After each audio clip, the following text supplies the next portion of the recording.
বিশ্ব নিয়ন্তা, সর্বপ্রদাতা, আলিমুল গাইব, আলা কুল্লি শাইইন কাদির, ফাআলুল লিমা ইউরিদ, আন্নাল কুওয়াতা লিল্লাহি জামিয়া, লা তাখুযুহু সিনাতুন, অব্যয়, অক্ষয়, চিরঞ্জীব, কালজয়ী, নিরঙ্কুশ ক্ষমতার একমাত্র মালিক, যিনি আমাদের রব, তিনি আমাদের সব, যিনি আমাদের মাবুদ, তিনি আমাদের চাওয়া পাওয়া সবকিছুর একমাত্র কেন্দ্রবিন্দু।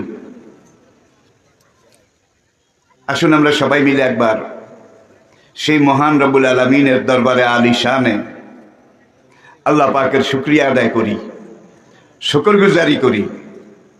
আপনারা কি সবাই রাজি আছেন? তাহলে সকল প্রকার জড়তা, দুর্বলতা, সংকীর্ণতা, আবিলতা, হীনমন্যতা ঝেড়ে ফেলে সবাই ইমানের বলে বলিয়ান হয়ে জজবা, ইশক এবং মহব্বতের আমেজ মিশিয়ে সমস্বরে বুলন্দ আওয়াজে আকাশ বাতাস মুখরিত করে, নিজকে উজাড় করে বিলীন করে, বীর বিক্রমে সিংহ গর্জনে বজ্র বিষাণে ফেটে পড়ে উল্লাসের সাথে আওয়াজ তুলে একবার পড়ুন আলহামদুলিল্লাহ। আল্লাহ পাকের শুকরিয়া আদায় করা দরকার, না করলে চলবে না, চলছে না, চলতেও পারে না। কেননা যে চোখ দুটো দিয়ে পথ দেখে দেখে আমরা মাহফিল পর্যন্ত এসেছি, এই চোখ দুটো আমাদের কপালের নিচে কে বানিয়ে দিয়েছেন? আলাম নাজআল্লাহু আইনাইনে ওয়া লিসানাও ওয়া শাফাতাইনে। সে মহান রব, মহান মালিক বলছেন, ওরে দুনিয়ার মানুষ, তোমাকে পথ চলার জন্যে, পথ দেখার জন্যে আমি দুইটা চক্ষু দান করেছি, লেসানান কথা বলার জন্য মুখের ভিতরে একটা জিহ্বা তৈরি করে দিয়েছি, কথাগুলো, ভাষাগুলো স্পষ্ট পরিষ্কার হওয়ার জন্যে জিহ্বার সামনে এক জোড়া ঠোঁট মাইকের সাউন্ড বক্সের মতো আমি আল্লাহ তৈরি করে দিয়েছি। একটু চিন্তা করেন, কথা বলার জন্য ভিতরে জিহ্বাটা যখন উপরে নিচে উঠানামা শুরু করে, ঠোঁট দুটো সঙ্গে সঙ্গে ফাঁক হয় নাকি জিহ্বা আগে বলে ঠোঁট তোরা ফাঁক হ, আমি এখন কথা বলবো? এইটা বোধহয় জিহ্বা আগে বলে নেয় নাকি, তারপরে ঠোঁট ফাঁক হয়। ঠোঁট জানে জিহ্বা নড়লেই আমাকে অ্যাকশনে আসতে হবে, আমাকে আমার দায়িত্ব পালন করতে হবে। আবার কথা বলার জন্য আপনি বাইরের ঠোঁট দুইটাকে উঠানামা শুরু করেছেন, এই সময় জিহ্বা যদি বলে আমি এখন এই ইতিকাফে বসেছি, আই এম নট নড়ন চড়ন, জাস্ট ইন টাইম, আমি এখন নড়াচড়া করতে রাজি নই, তাহলে তো কথা খুব সুন্দর হবে, ঠিক না? জোরে বলেন। কথা বলার জন্য ঠোঁট দুটো উঠানামা শুরু করেছে, এমন সময় জিহ্বাটা যদি বলে আমি 2 মিনিট পরে নড়াচড়া করব, তাহলে কথা হবে? আবার কথা বলার জন্যে ভিতরে জিহ্বাটা উঠানামা, উপরে নিচে নড়াচড়া শুরু করেছে, এই সময় ঠোঁট দুইটা যদি বলে আই এম নট নড়ন চড়ন, আমি এখন নড়াচড়া করতে রাজি নই, ফাঁক হতেও রাজি নই, তাহলে কি কথা হবে? জিহ্বা কথা বলার জন্য নড়ছে, ঠোঁট দুইটা বলে আমি 2 মিনিট পরে ফাঁক হব, এবার তো কথা খুব সুন্দর হবে কি? মোটেও হবে না, কিছুই। ইংরেজি ভাষায় এটাকে বলে কোঅর্ডিনেশন, কোঅর্ডিনেশন, একটার সাথে আরেকটার সম্পৃক্তি এবং সংযুক্তি। 1 সেকেন্ড আগেও নয়, 1 সেকেন্ড পরেও নয়, ঠিক যখন যেভাবে দরকার সেইভাবে জিহ্বা নড়ে, ঠোঁট নড়াচড়া করে, কথা বাংলা ভাষায় বেরিয়ে আসে নাকি? আরবিতে বের হয় না? ইংরেজিতে, উর্দুতে, হিন্দিতে, পশতুতে, পালিতে, বর্তমান পৃথিবীতে জাতিসংঘের হিসাব অনুযায়ী মানুষ 5,500 ভাষায় কথা বলে। এই কথা বলা লাগে না, মিস্টার জিহ্বা আমি এখন উর্দু বলবো, তুমি আমাকে সহযোগিতা করো। জিহ্বা একইভাবে নড়ে, ঠোঁট একইভাবে উঠানামা করে, কিন্তু আপনার মনের ব্যাপার, আপনি যেই ভাষাটা বলবেন সেটাই বেরিয়ে আসবে, অন্য কোনোটা আসবে না। এরপরে আসুন, ফিয়াইয়ে সুরতি মা শাআ রাক্কাবাক। সুরত বুঝেন তো? চেহারা, মুখাবয়ব, মুখমণ্ডল, ফেস, অ্যাপিয়ারেন্স। আমি রব্বুল আলামিন তোমাকে যে আকার আকৃতিতে সুরতে সৃষ্টি করতে চেয়েছি ঠিক সেইভাবে সৃষ্টি করেছি। বাবা আদম থেকে শুরু করে আজ পর্যন্ত, আজ থেকে কিয়ামত পর্যন্ত দুইজন মানুষের চেহারা বলে তিনি একরকম বানিয়েছেন কি? চেহারা দুইটা যদি আল্লাহ একরকম বানাতেন, আল্লামা জারুল্লাহ জামকশরী রহমতুল্লাহ আলাই তাফসিরে কাশফে লিখেছেন, কুল্লু আমরিন বিমা কাসাবা রাহিনা ইকরা কিতাবাক কাফা বিনফসিকা আল-ইয়াওমা আলাইকা হাসিবা। বান্দা আমল নামা হাতে পেয়ে, কোন হাতে? আমল নামাটা কোন হাতে চান? সেই হাতটা একটু দেখান, ফেরেশতারা ফটো তুলুক। রব্বুল আলামিন আমাদের সবাইকে হাসরের কঠিন দিনে মেহেরবানি করে ডান হাতের মালিক বানিয়ে দিও। হাত নামান। ওয়া আম্মা মান উতিয়া কিতাবাহু বিয়ামিলিহি। হাসরের কঠিন দিনে যার ডান হাতে আমল নামা আসবে সে বিনা হিসাবে জান্নাতে চলে যাবে। ওয়া আম্মা মান উতিয়া কিতাবাহু বিশিমালিহি। যাদের আমল নামা বাম হাতে আসবে, ফায়াদু সুবুরা, তারা বলবে ইয়া লাইসা নাফসি মিত্তু কাবলা হাজা। হ্যাঁ রে, আমার কি হলো? বাম হাতে আমল নামা আসা মানি আমার কাম শেষ।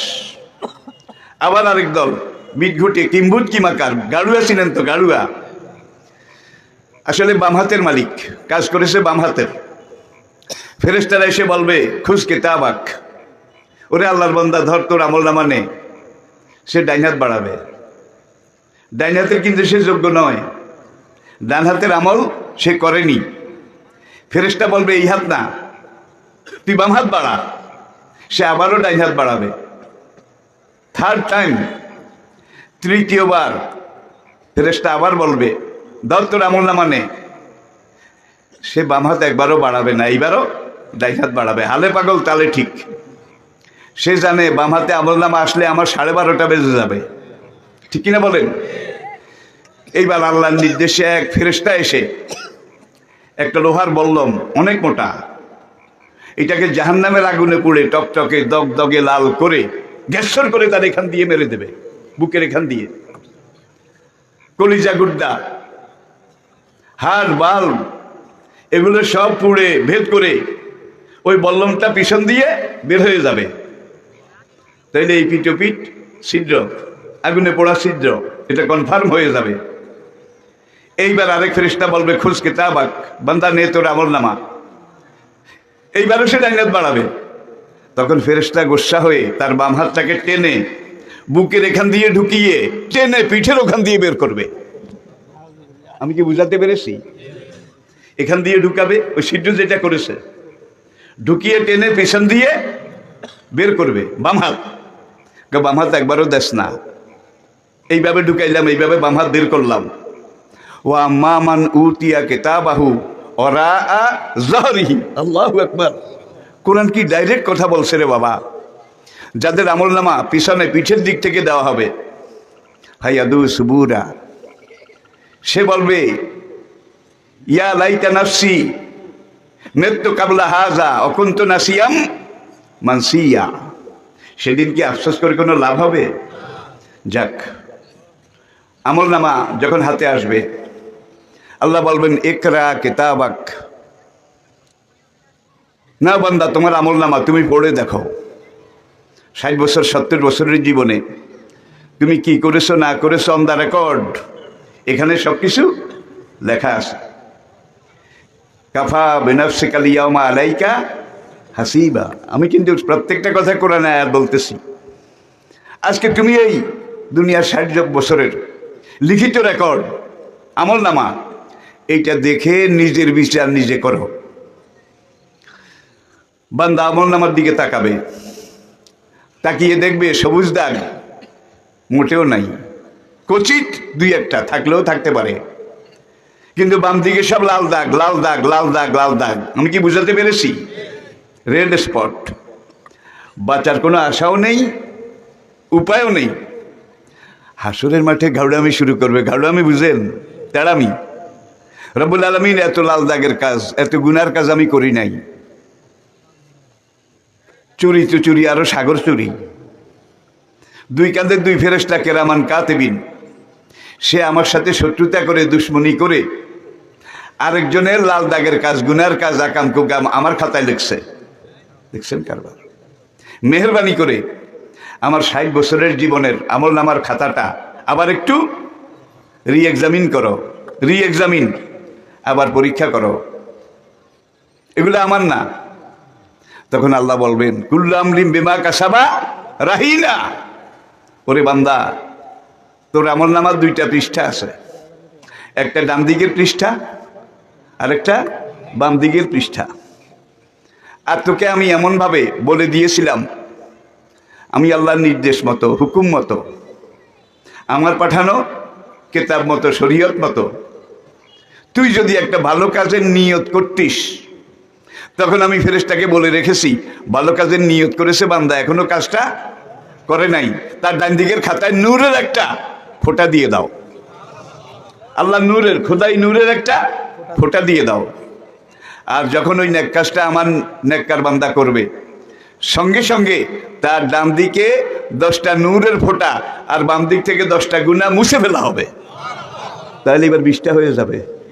10টা প্লাস 10টা মাইনাস 20টা হয়ে যাবে। ভালো কাজের নিয়ত করেছে, কাজটা এখনো করে নাই।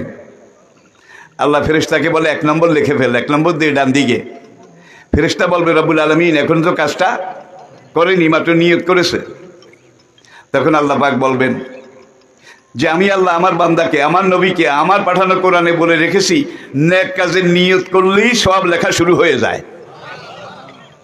এর বিপরীতে বান্দা যদি কোনো গুনার কাজের নিয়ত করে, মনে করেন কোনো একটা মেয়ের পিছনে লেগেছে, গুড়গুড় করে আকাম কুকাম করার জন্য সে চেষ্টা করে যাচ্ছে, আল্লাহ বাম দিকের ফেরেশতাকে বলে গুনাহ টুনা লেখিস না। আমার বান্দা সিদ্ধান্ত নিছে, নাও তো করতে পারে। আল্লাহু আকবার।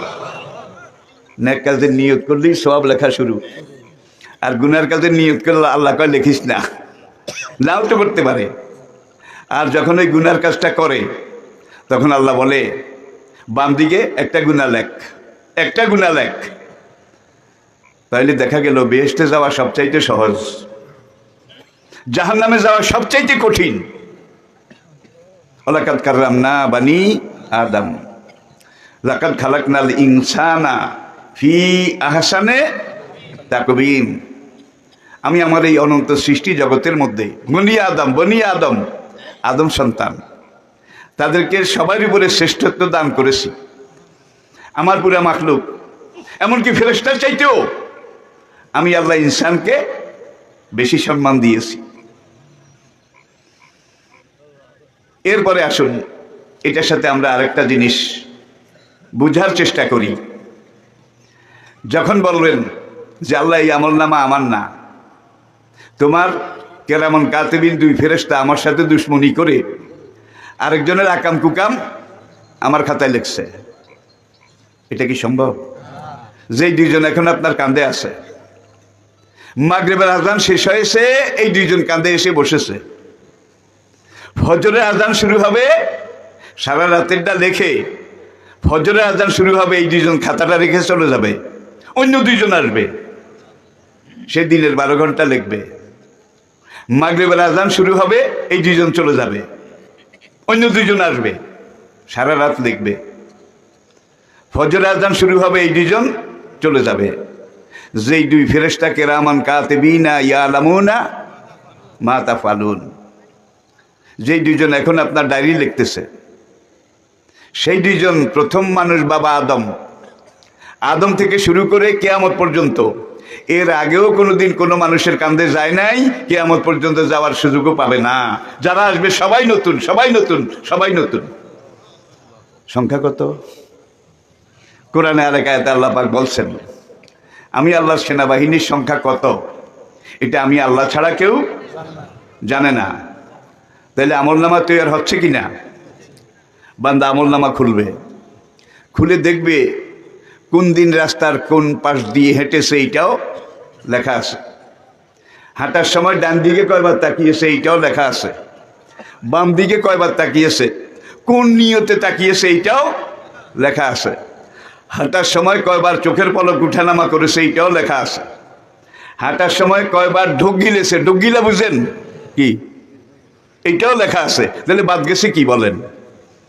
আল্লাহু আকবার। সব কিছু কিন্তু রেকর্ড হচ্ছে। মা মাতা কামাত আলাইহি কিয়ামাতুন, যে লোকটার ভিসার মেয়াদ শেষ হয়ে যায়, আপনাদের এই এলাকা কোম্পানিগঞ্জ, এই দুই এলাকার মানুষ কিন্তু পশ্চিমা বিশ্বে আমেরিকা লন্ডনে অনেক বেশি অনেক প্রবাসী। চুল কাটাবার জন্য নিউ ইয়র্ক শহরে এক সেলুনে গেলাম, দেখি যে প্রথম ইংরেজি বলল, তারপরে আমাকে জিজ্ঞাসা করলো যে who are you? I am Lutfar Rahman. What is your occupation?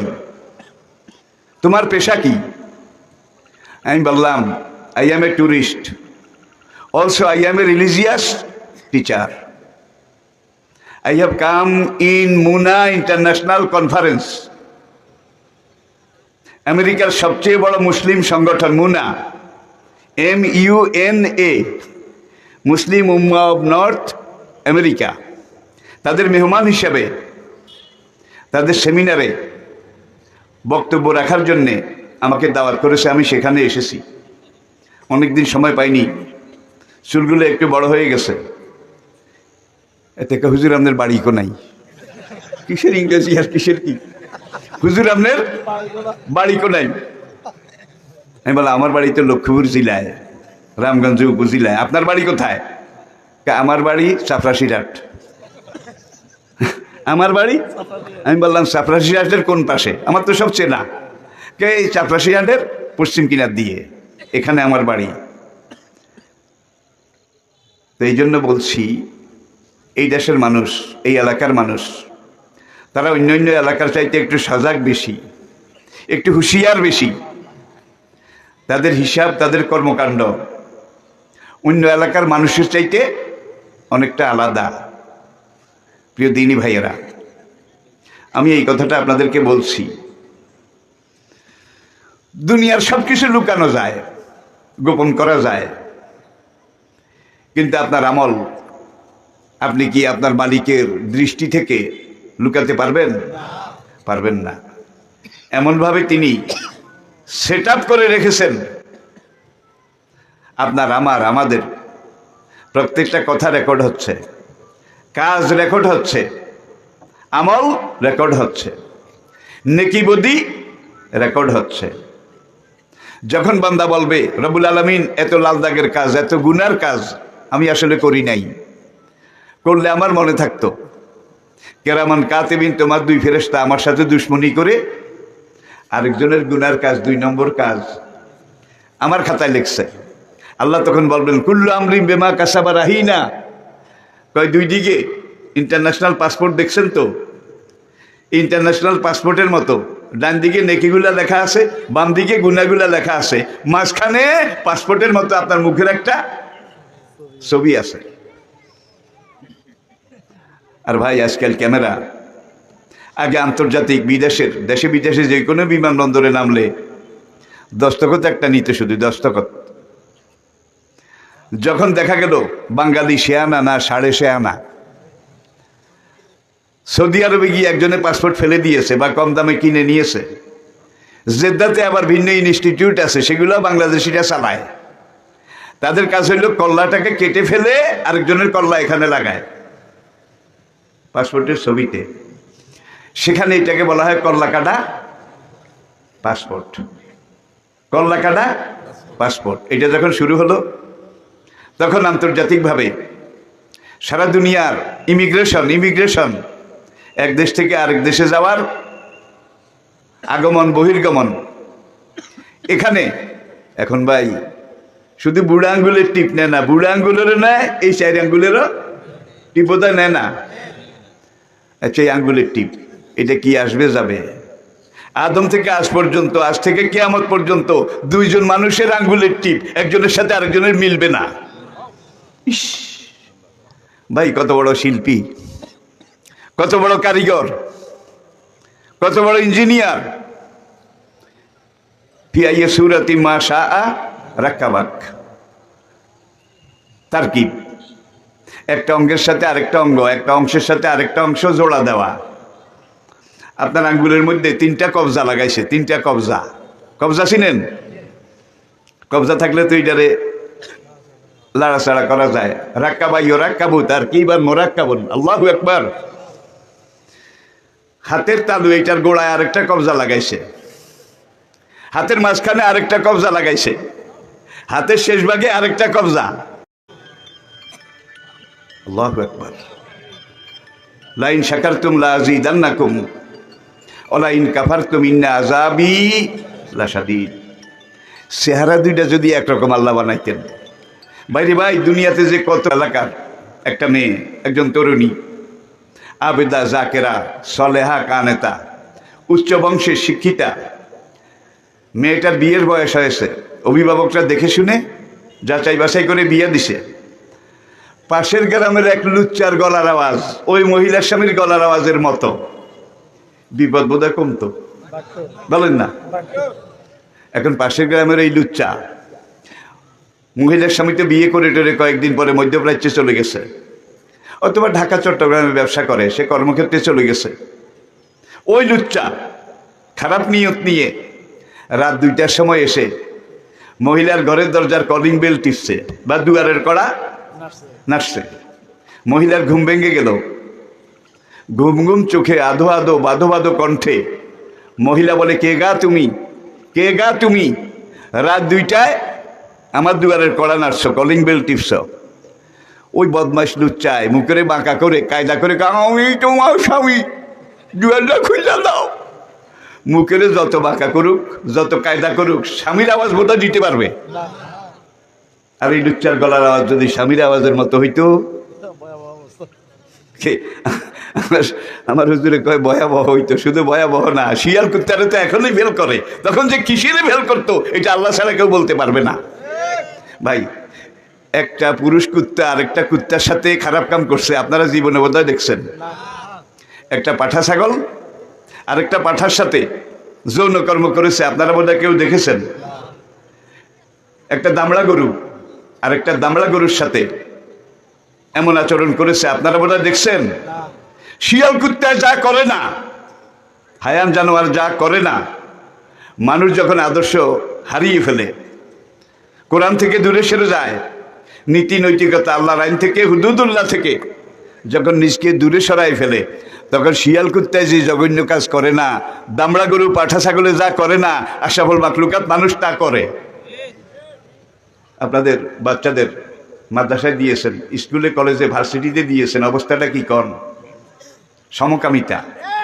পুরুষে পুরুষে এই কাম করলে কোনো অসুবিধা নাই, মেয়েদের সাথে করলে যে না, ছেলে ছেলে করলে, মেয়ে মেয়ে করলে ওকে ওকে, দেয়ার ইজ নো অসুবিধা ইন ইট।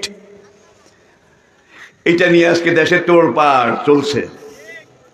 আপনারা জানেন কওমে লূত বর্তমান জর্ডান এবং ফিলিস্তিনের মাঝে, আই রিপিট, জর্ডান এবং ফিলিস্তিনের মাঝে একটা এলাকা, এলাকাটার নাম ট্রান্স জর্ডান।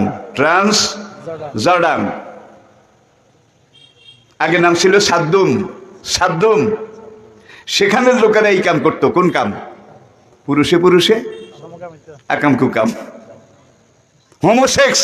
হোমোসেক্স, সমকামিতা এটা পাইকারি হয়ে গিয়েছিল। ওরা মেয়েদের কাছে যাইতো না, শুধু পুরুষে পুরুষে। একদিন বিকেলবেলা ইব্রাহিম আলাইহিস সালামের বাড়িতে 2 জন মেহমান আসলেন। আরেকটা আয়াতে তর্জমা করতেছি এবার। 2 জন মেহমান এসে, মেহমান কেমন? তারা এখনো কিশোর, এই তারুণ্যের দিকে যাচ্ছে। অনিন্দ সুন্দর রূপের পিরামিড, এমন সুন্দর, এমন সুশ্রী, এমন চেহারা, ফেস, বডি, এপিয়ারেন্স সব মিলিয়ে একবার তাকাইলে তাদের দিকে তাকিয়ে থাকতে মন চায়, চোখ ফিরানো যায় না।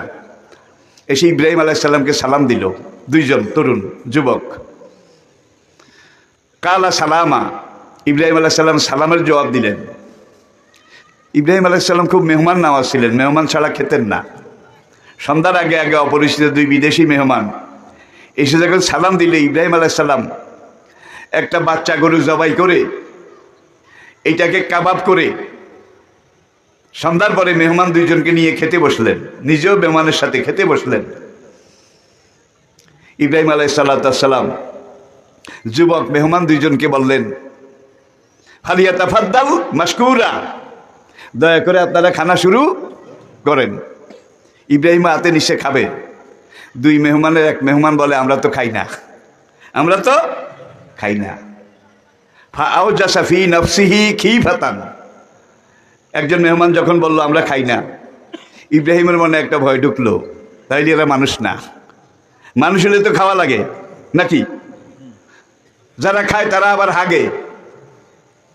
ফেরেশতাদের বোধহয় যেখানে থাকে সেখানে ল্যাট্রিন আছে, বাথরুম আছে, সদাপুত পবিত্র, আল্লাহ নূরের তৈরি। ফেরেশতারা নিষ্পাপ, তারা গুনাহ করতে জানে না। আবার ছাগল গরু শুধু গুনাহ করতে জানে, ভালো করতে জানে না, যার জন্য ছাগল গরুর গলায় কি লাগে? দড়ি লাগে, ঠিক কিনা বলেন? আপনার ছাগল, বাড়ির সামনে ডাইল খেত আপনার, আপনার গরু, বাড়ির পাশের শিম ক্ষেতটা আপনার। সকালবেলা ফজরের পরে আপনি গরু ঘরের দুয়ার খুলে, বাঁধনটা খুলে, রশিটাকে গুটিয়ে নিজের গরুটাকে শিম ক্ষেতের সামনে নিয়ে যান, শিম ক্ষেতের সামনে নিয়ে যান।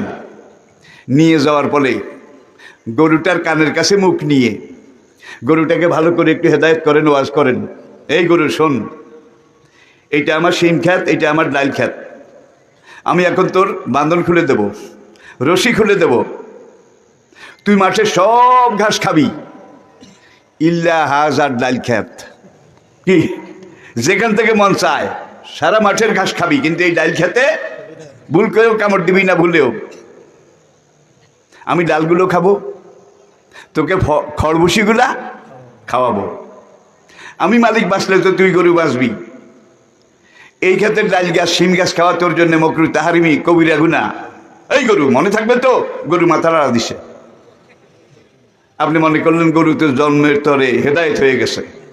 ওয়াজের সুরে বলেন না, ইয়া আইয়ুহাল গরু ইন্নী আকুলু লাকা হাযিহি জিরাতি লা তাকুল মিনহা শাইয়ান হাযিহি হারামুন লাক। এইভাবে বাংলায় আরবিতে ওয়াজ করে তিনবার বুঝিয়ে সুজিয়ে বাঁধন খুলে দেন, ছেড়ে দেন। গরু বোধহয় শিম খেত খাবে না, ডাইল খেত বোধহয় খাবে না। এত ওয়াজ কারে করলেন? এত বুঝানো কারে বুঝাইলেন? যার জন্য গরুর গলায় রশি দিয়ে বেঁধে রাখতে হয় খুঁটা গেড়ে, ঠিক কিনা বলেন? যেন নির্ধারিত সীমারেখার বাইরে যেতে না পারে, ঠিক কিনা বলেন? আপনার গলায়ও কিন্তু একটা রশি আছে, একটা দড়ি আছে, একটা বাঁধন আছে। গরুর রশিটা জাহিরি, প্রকাশ্য দেখা যায়। আপনার গলায় আল্লাহ যে রশিটা লাগিয়েছেন এটা বাতিনি, এটা দেখা। কোরআন যেটাকে বলেছে তিলকা হুদুদুল্লাহ, এটা আমার শরীয়ত সীমারেখা। হে বান্দা, জায়েজগুলা ধরবি, জায়েজগুলা খাবি, হারামগুলা না জায়েজগুলা ধরবিও না, খাবিও না, ঠিক কিনা বলেন? এইভাবে কোনটা খাবি কোনটা খাবি না কোরআনে বোধহয় বলা নাই, জোরে বলেন। আল্লাহর কি ফেরেশতার অভাব ছিল? বর্তমান পৃথিবীতে 850 কোটি মানুষ, 850 কোটি, প্রত্যেকের গলায় রশি একটা দিয়া, ফেরেশতা একজন দিয়া। আল্লাহ বোধহয় জায়েজের ফিল্ডে চড়াইতে পারতো না, যেন না জায়েজের কাছে যেতে না পারে। তাইলে আপনার খুব প্রেস্টিজ বাড়তো, ইজ্জত বাড়তো। গরুর গলায়ও দড়ি, ছাগলের গলায়ও দড়ি, আশরাফুল মাখলুকাত মানুষের গলায়ও দড়ি। বাণিজ্য বলতে কিছু থাকতো, যার জন্য তো দড়িটা দেখা যায় না, বাতেনি। আপনাদের অসুবিধা হয়? কঠিন লাগে না তো? আমি খুব সহজ করে কথা বলার চেষ্টা করছি। প্রিয় ভাইয়েরা, অনাফসি ওয়ামা সাওয়াহা ফাআলহামাহা ফুজুরাহা ওয়া তাকওয়াহা। তাইলে এখন আমাদের আমও গেছে, সালাও গেছে। বাচ্চাদেরকে মানুষ করার জন্য দিলাম স্কুলে, তবে ভাই ভালো লক্ষণ আছে, একবার 100 ভাগ নিরাশ হইয়েন না। প্রাইমারি স্কুলগুলা প্রায় খালি হয়ে গেছে, নুরানি মাদ্রাসাগুলোতে ছেলে মেয়ের জায়গা হয় না। কিন্তু আমরা যখন ছাত্র তখন মাদ্রাসাগুলা খালি ছিল। এক মাদ্রাসায় সেই ব্রিটিশ আমলের রেঞ্জ ইন্সপেক্টর ভিজিটে আসতো, 6 মাদ্রাসা থেকে ছাত্র উদার আনতো। উদার উদার বুঝেন? রেঞ্জ ইন্সপেক্টরকে ছাত্র দেখানো লাগবে, টুল বেঞ্চ তো খালি। ভাই এরকম আমরাও গেছি আরেক মাদ্রাসায়। আবার সেই মাদ্রাসার ছাত্ররা আমাদের ভিজিটের দিন, আলহামদুলিল্লাহ আলহামদুলিল্লাহ, এখন আর মাদ্রাসার ছাত্রছাত্রী দার উদার করা লাগে না। আল্লাহ পাক চাকা ঘুরাইয়া দিছে। এখন মাদ্রাসায় পড়তে হলে পয়সা, নিজের বাপের ট্যাকের পয়সা খরচ করে পড়া লাগে। কিন্তু প্রাইমারিতে পড়তে হইলে বাপের ট্যাকের পয়সা খরচ করা লাগে না, উল্টা আরো পয়সা পাওয়া যায়। তারপরেও প্রাইমারি খালি, মাদ্রাসায় জায়গা দেওয়া যায় না। আল্লাহ পারে? তালা লাগাইছে মাওলায় উল্টা ঘুরানে, তালা লাগাইছে মাওলায় উল্টা ঘুরানে। ইন্নাহুম ইয়াকিদুনা কাইদা ওয়া আকিদু। ভাই 6 ক্লাস 6 ইসলাম ধর্ম শিক্ষা, এই বইটার মধ্যে দেবীর ফটো আছে, দেবতার ফটো আছে, মূর্তির ফটো আছে, প্রতিমার ফটো আছে। কি?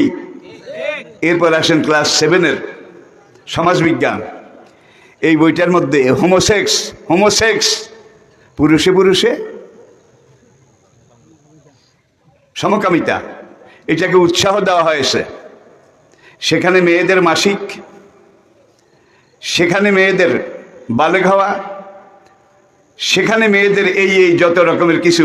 ভাই আমার মা আপনাদের মা সেই সময় বই পুস্তকে এগুলো আসিল না, তারা বলতে এগুলো কিছু পারে নাই। কি? সেক্সুয়াল যৌন আচরণ, স্বামীর সাথে সংসার, তাদেরকে কেউ ট্রেনিং দেওয়া লাগে না। এগুলো ন্যাচারাল আল্লাহর কুদরতের ট্রেনিংয়ে অটো নিজে নিজে হয়ে যায়। ঠিক কিনা বলেন? ভাই এমন কারিকুলাম আল্লাহ আমাকে দিছে বা দেওয়াইছে, যেই কারিকুলামে স্কুল মাদ্রাসার মাঠে স্যারেরা বাবুয়া ব্যাঙের মতো লাফায়। কি এমন কারিকুলাম দেওয়া হয়েছে যেই কারিকুলামে স্যারেরা হাঁস ডাকে প্যাক প্যাক, ব্যাং ডাকে গ্যাং গ্যাং, ব্যাঙের মতো লাফায়। ঠিক কিনা বলেন? ভাই রে ভাই, মান ইজ্জত। পোলা বাইনে লাফাইলে এক কথা ছিল, স্যার আর ম্যাডামরা লাফাইলে কি ছি থু, আমরা ঘৃণা জানাই। এই শিক্ষানীতি এই জাতি মানে না, মানবে না। কুদরতে খোদা তার সময় এটা শুরু করা হয়েছে। বন্ধু প্রতিম দেলোয়ার হোসেন সাইদি আর আমি তাফসীর মাহফিলে তখন বলেছিলাম যে প্রিয় দেশি ভাইয়েরা, এটা কুদরতে খোদা না, গজবে খোদা। গজবে খোদা, পুরা জাতির উপরে আল্লাহর গজব। গিরবা মিরো সগজিরো মৌসেরা দিও আকুনাদ। শেষ নাই ভাই, অপরাধের কোনো কুল কিনারা নাই। এই যুগে হক কথা বলা সবচেয়ে বড় অপরাধ কারো কারো দৃষ্টিতে। এখন যিনি প্রধানের প্রধান সর্বোচ্চ, তিনি বলেন এই দেশের আলেম উলিমা, এই দেশের মৌলবী মাওলানা, তাদেরকে আমি বলবো তারা যেন বুখারী শরীফটা ভালো করে পড়ে। বুখারী শরীফে আল্লাহ বলেছেন লা ইকরাহা ফিদ্দিন। কিরে ভাই, লা ইকরাহা ফিদ্দিন বুখারী শরীফে কেন? বক্তৃতা শেষ করার আগে যেটা দিয়ে শেষ করেছে, শেষবারের মতো এই দেশে আলেম উলিমা, হ্যাঁ, তাদেরকে আমি অনুরোধ করবো তারা বুখারীটা যেন ভালো করে পড়ে। বুখারীতে আল্লাহ ধর্ম নিরপেক্ষতার কথা বলেছে। বুখারীতে আল্লাহ বলেছেন লাকুম দীনুকুম ওয়ালিয়া দীন। দেখছেন নি কোনটা বুখারী আর কোনটা কোরআন? গল্লির ঠারও তো আরে খেলাইছে, গল্লির ঠার এটাও তো হারিয়ে ফেলেছে। এই যদি আমাদের গোড়ার খবর, আগার খবর আর কইয়া টইয়া লাভ কি? এই শিক্ষানীতি আমরা মানি না। ব্রাক বিশ্ববিদ্যালয় 2 সপ্তাহ আগে যেই কাজ করেছে, একজন বিশ্ববিদ্যালয়ের শিক্ষক, তিনি যখন এই গোমরটা জাতির সামনে ফাঁক করে দিলেন, দেওয়ার পরে রাত্রে ভিসির পক্ষ থেকে ফোন করে তাকে বলা হলো যে আগামীকাল থেকে আপনি আর বিশ্ববিদ্যালয়ে, আলহামদুলিল্লাহ আপনারা প্রতিবাদ করেছেন, আমরা করেছি। আজকে ব্রাক ইউনিভার্সিটি এগুলার সাকরাতুল মউত চলছে, জান কবজ হওয়ার অল্প বাকি আছে। এই দেশের মুসলমান এখনো মরেনি। আপনারা এইভাবে কি মরে যাবেন না জেগে উঠবেন? মরে যাবেন না জেগে উঠবেন? ইসলামের বিরুদ্ধে যেখানে যা হোক, নুন থেকে চুন খসলেই আমরা গলা টিপে ধরবো। ইসলাম ছাড়া অন্য কিছু আমরা মানি না, আমরা মানব না। আমরা মুসলিম। এরপরে ভারতে বাবরি মসজিদ ভাঙা হলো, আপনারা জানেন। বাবরি মসজিদের জায়গায় রাম মন্দির বানানো হলো অযোধ্যায়।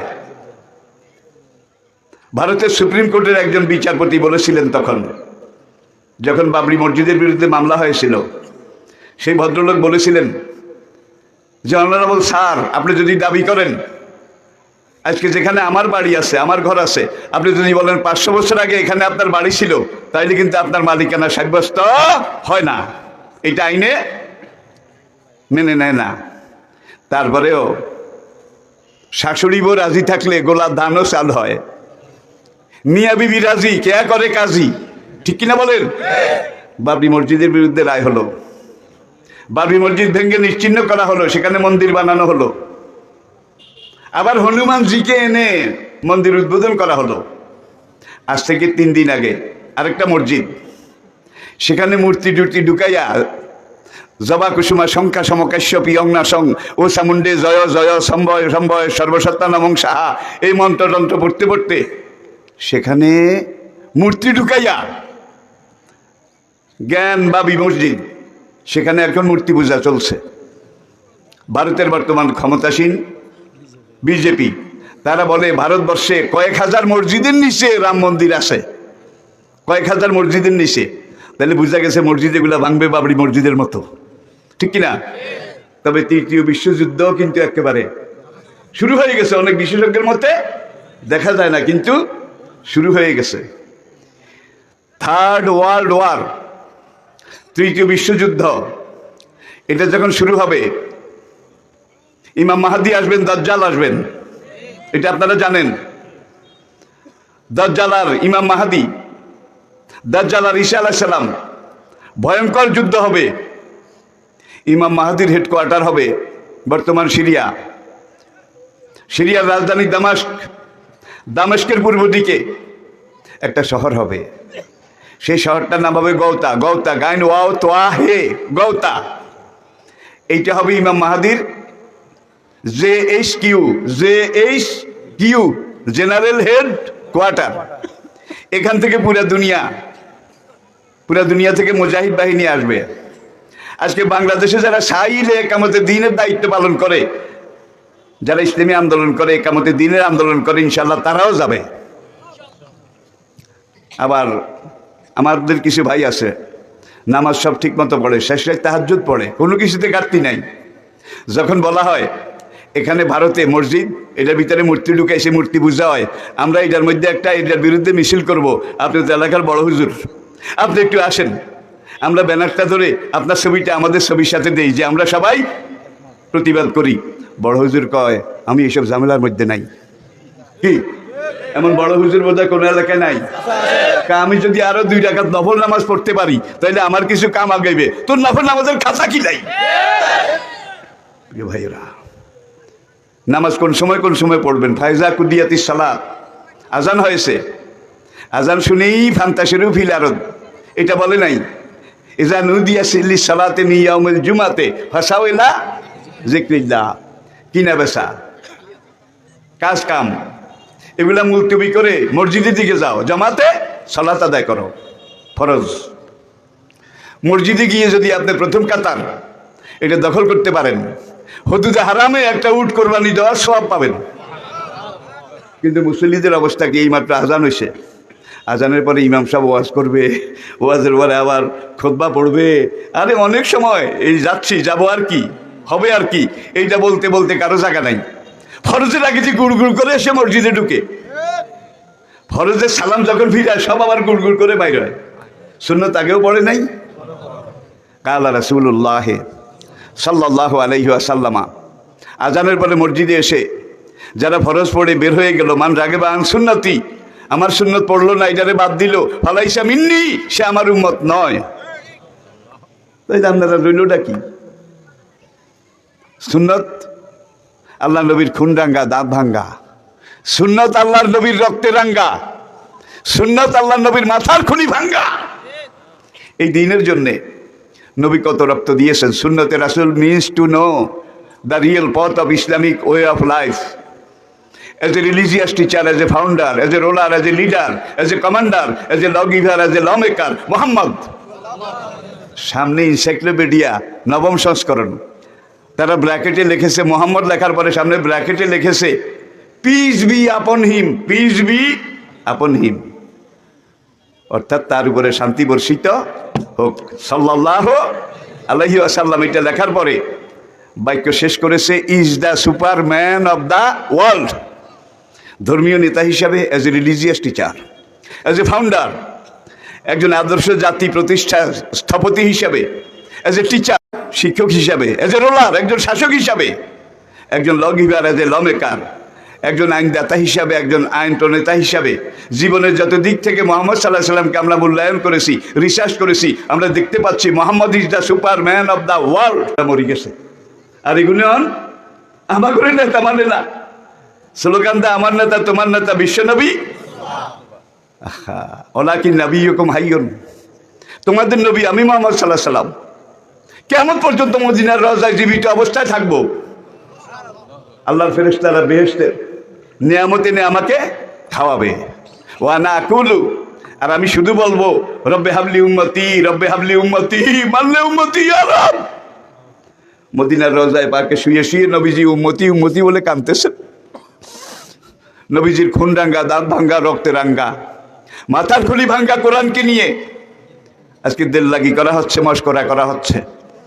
তবে সময় আসতেছে হিন্দুস্তানের শাসকদেরকে লোহার শিকল দিয়ে বেঁধে গৌতাতে ইমাম মাহাদির জেনারেল হেডকোয়ার্টারে নিয়ে যাওয়া হবে। নবীজি হাদিসে যা বলেছেন 70টা লক্ষণ ইমাম মাহাদি দাজ্জাল কিয়ামতের আগে, 70টার মধ্যে 66টা হয়ে গেছে, বাকি আছে কয়টা? একটা বলি। যখন তুমি দেখবে তোমার ডাইনে বামে সামনে পিছনে পুরা পরিবেশ, পুরো এলাকা পোড়া পোড়া মাটির ঘরে ভরে গেছে। পোড়া মাটির ঘর চিনেন? এই সময় সিঙ্গার আওয়াজের জন্য অপেক্ষা করো। পোড়া মাটির ঘর বোধহয় সবাই চিনেন নাই। বিল্ডিং সে আমাদের আমলে, আজ থেকে 50 বছর আগে